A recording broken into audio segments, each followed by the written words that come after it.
আপনারা শুনছেন বাংলা ঘটনা। আজকের গল্প তোকে ছাড়া অসম্পূর্ণ। এই গল্পটা প্রেমে পড়ার নয়, এই গল্পটা হলো ভুল করে হারিয়ে ফেলার পর ঠিক মানুষটাকে আবার খুঁজে পাওয়ার। শহরটা তখনও জেগে, রাত 11টা পেরিয়ে গেছে, তবু জানলার বাইরে ট্রাফিকের শব্দ থামেনি। অর্ণব জানলার ধারে দাঁড়িয়ে আছে, হাতে কফির কাপ, চোখে ক্লান্তি আর মনে একটাই শূন্যতা। ঈশা নেই। 2 বছর হয়ে গেছে, তবু কিছু মানুষ সময়ের ঘড়িতে যায় না, ওরা থেকে যায় বুকের ভেতর। অর্ণব এখন একা থাকে, ছোট একটা ফ্ল্যাট, একটা চেয়ার, একটা টেবিল, একটা বিছানা আর দেওয়ালে ঝোলানো একটা পুরনো ছবি, ঈশার সঙ্গে তোলা। প্রতিদিন সকালে অফিসে যাবার আগে সে ছবিটার দিকে তাকায় আর নিজেকে বোঝায় যে ভুলে গেছি, কিন্তু সত্যিটা হলো ভোলা যায়নি। ঈশাও একা, শহর আলাদা, জীবন আলাদা।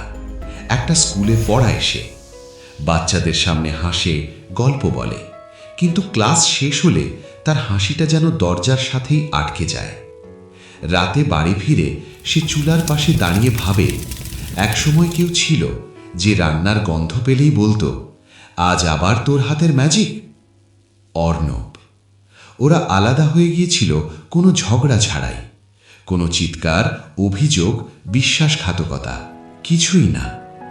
শুধু একটা বাক্য, আমরা হয়তো একে অপরের জন্য ঠিক নই। এই কথাটাই সবচেয়ে বেশি ব্যথা দেয়। একদিন হঠাৎ অর্ণব একটা পুরনো ডায়েরি খুঁজে পায়, ঈশার হাতের লেখা। শেষ পাতায় লেখা ছিল, যদি কোনোদিন আমরা আলাদা হয়ে যাই আর তুই যদি ভাবিস আমি সুখী, ভুল ভাববি, কারণ তোর ছাড়া আমি অসম্পূর্ণ। অর্ণবের হাত কাঁপে। এই ডায়েরি সে আগে কখনো দেখেনি। সেদিন রাতেই সে সিদ্ধান্ত নেয় একবার দেখা করবেই, কথা হোক বা না হোক, দেখা দরকার। অন্যদিকে ঈশা, সেও সেদিন পুরনো ফোনটা খুলে বসেছিল। অর্ণবের নামটা এখনো সেভ করা, হোম। কতবার ডায়াল করেছে, আবার কেটে দিয়েছে, তার হিসেব নেই। শেষমেশ চোখের জল মুছে সে নিজেকেই প্রশ্ন করে, এভাবে আর কতদিন? 2 দিন পর শহরের সেই পুরনো ক্যাফে, যেখানে প্রথম দেখা হয়েছিল। অর্ণব আগে পৌঁছায়, হাত ঘামছে, বুক ধড়ফড় করছে। হঠাৎ দরজায় চোখ পড়ে, ঈশা। দুজনের চোখে চোখ পড়তেই সময়টা যেন থেমে যায়। কেউ কথা বলে না। কিছুক্ষণ পর ঈশা বলে, কেমন আছিস? অর্ণব হালকা হাসে, বেঁচে আছি, তুই? ঈশা চোখ নামিয়ে বলে, আমি বেঁচে থাকার অভিনয় করছি। এই কথাটাই সব ভেঙে দেয়। কথা আসে, কথা যায়, ভুল বোঝাবুঝি, নীরবতা, অহংকার, সব পরিষ্কার হয়। সব শেষে অর্ণব ধীরে বলে, আমরা আলাদা থেকে বুঝেছি, একসাথে না থাকলে ঠিকই বেঁচে থাকা যায়, কিন্তু পুরো হওয়া যায় না।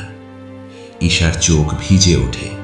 সে বলে, তোকে ছাড়া আমি অসম্পূর্ণ অর্ণব, এটা মানতে এতদিন লাগলো। বাইরে তখন হালকা বৃষ্টি, ক্যাফের জানলার কাছে জল পড়ছে। অর্ণব হাত বাড়ায়। ঈশা 1 সেকেন্ড দেরি করে, তারপর হাতটা রাখে। এইবার আর ছাড়ে না।